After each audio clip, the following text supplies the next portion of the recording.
Assalamualaikum warahmatullahi wabarakatuh. Bismillahirrahmanirrahim. Rabbi syrah li sadri wa yassir li amri wahlul 'uqdatam min lisani yafqahu qawli. Baiklah, di sini saya Nazlah Nurdina, mahasiswi dari program studi ilmu Al-Quran dan Tafsir semester 3 yang insya Allah akan memaparkan materi dengan mata kuliah Tafsir Maqasidi sebagaimana yang diampu oleh Al-Ustadz Dr. Mukhris Sidki MAG yang berjudul Sejarah dan Perkembangan Tafsir Maqasidi. Baiklah, langsung saja ke pembahasan yang pertama. Nah, pembahasan yang pertama ialah pengertian maqasidi. Jadi, secara etimologis, kata maqasid ini berasal dari bahasa Arab. Nah, qasada yaqsidu. Nah, maksidan yang berarti tujuan atau maksud.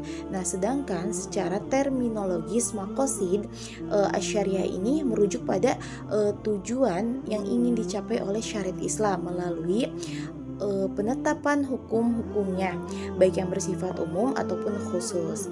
Jadi tafsir maqasid secara sederhana ini dapat diartikan sebagai pendekatan penafsiran Al-Quran yang berfokus pada tujuan-tujuan syariat di balik ayat-ayatnya, bukan hanya pada makna literal teks saja. Pembahasan yang kedua yakni dasar-dasar teologis dan epistemologis. Jadi pendekatan maqasidi ini tuh memiliki dasar yang kuat dalam Al-Quran dan Sunnah. Banyak ayat yang menegaskan bahwa Allah Subhanahu wa Ta'ala ini menurunkan syariat untuk membawa kemaslahatan atau kebaikan dan menghindarkan sesuatu kerusakan bagi manusia itu sendiri. Misalnya di dalam Quran surah Al-Anbiya ayat 21.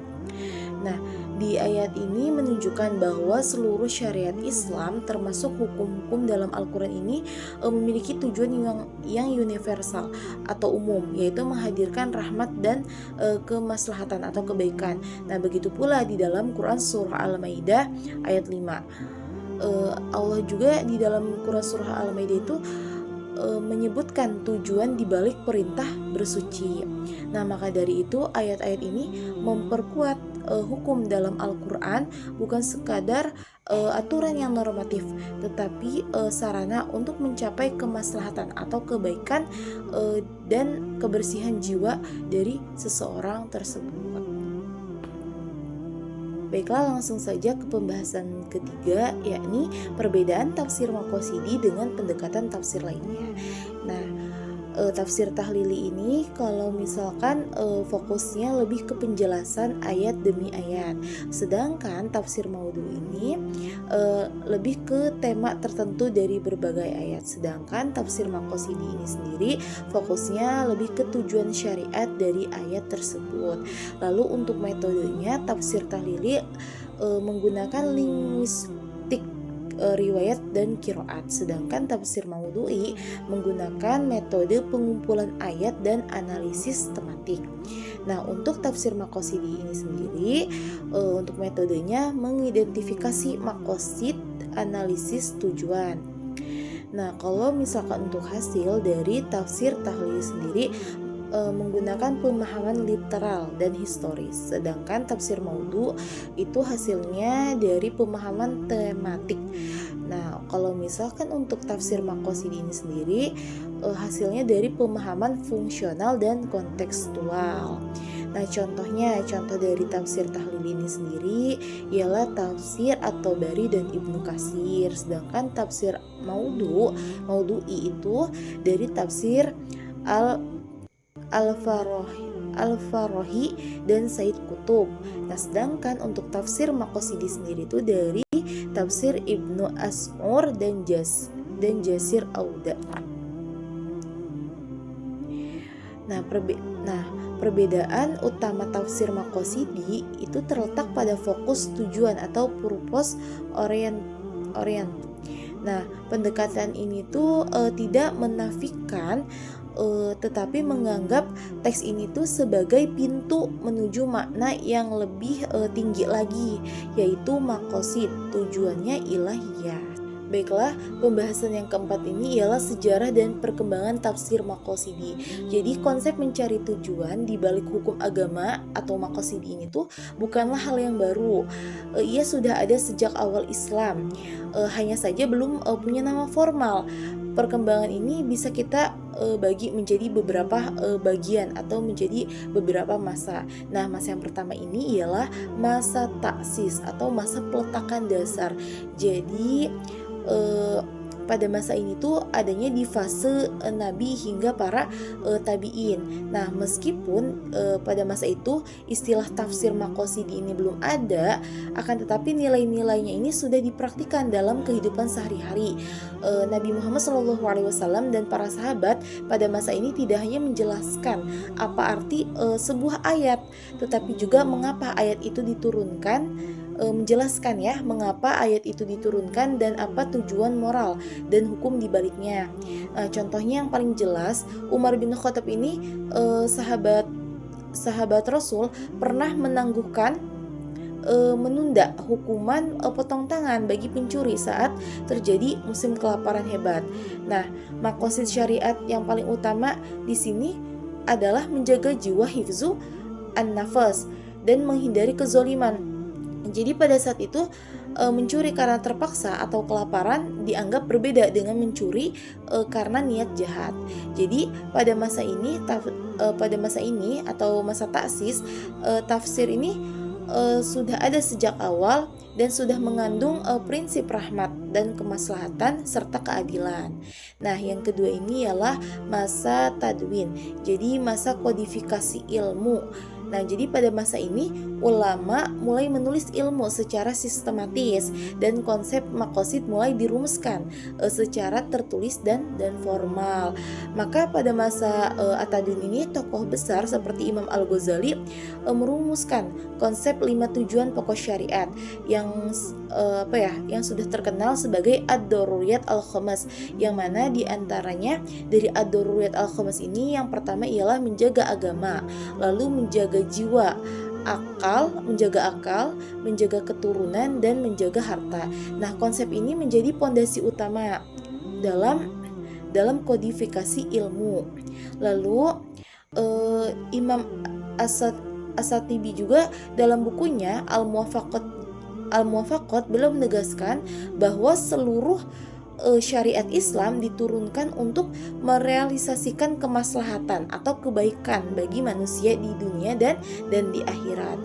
Maka mufassir seperti Fakhruddin Ar-Razi dan Al-Qurtubi mulai memasukkan unsur hikmah dan tujuan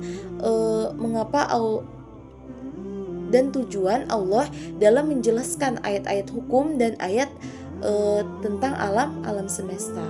Lalu yang ketiga ini ialah masa pertengahan, ya. Jadi setelah masa kodifikasi, konsep maqasid ini menjadi alat penting untuk mereformasi pemikiran Islam.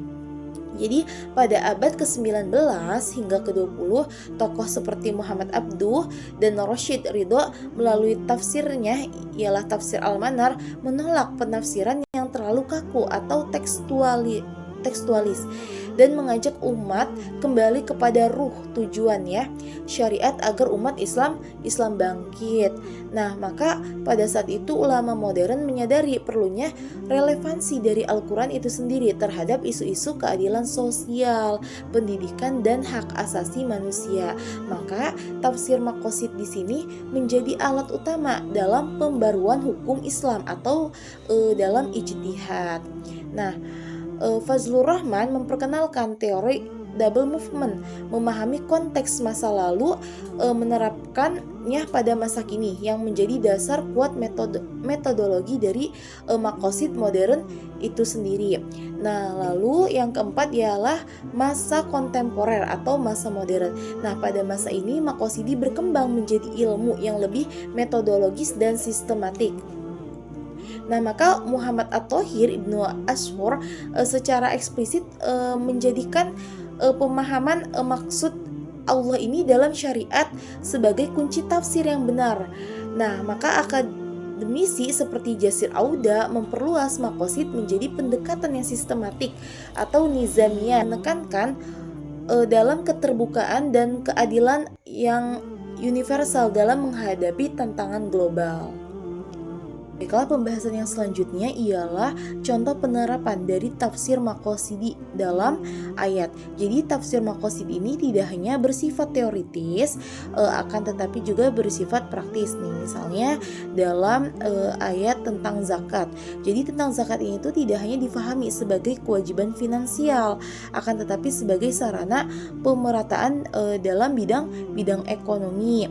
Lalu ayat tentang kisos. Jadi ayat tentang kisos ini tidak difahami sebagai balasan hukum saja, akan tetapi sebagai perlindungan jiwa dan pencegahan dari suatu kezaliman. Lalu ada juga ayat tentang poligami. Jadi pada surah An-Nisa ini difahami dengan maqasid keadilan ya.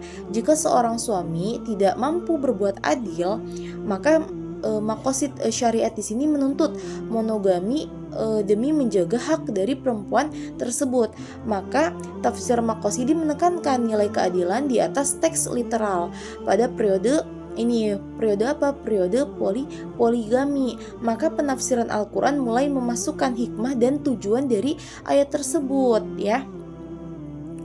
Walaupun belum dinamakan tafsir maqasidi pada saat itu, namun konsep tafsir berbasis tujuan sudah hidup dalam tafsir tematik klasik pada zamannya.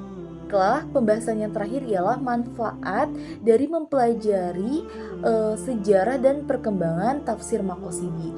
Jadi tafsir maqasidi ini memberikan banyak sekali manfaat dalam memahami Al-Quran secara lebih luas dan mendalam.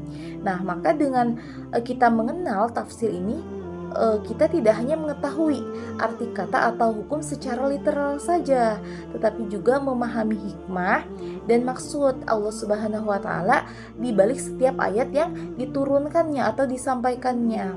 Nah, maka ada pun beberapa manfaat nih dari mempelajari sejarah dan perkembangan tafsir maqasidi, yang diantaranya memahami tujuan syariat dengan lebih jelas.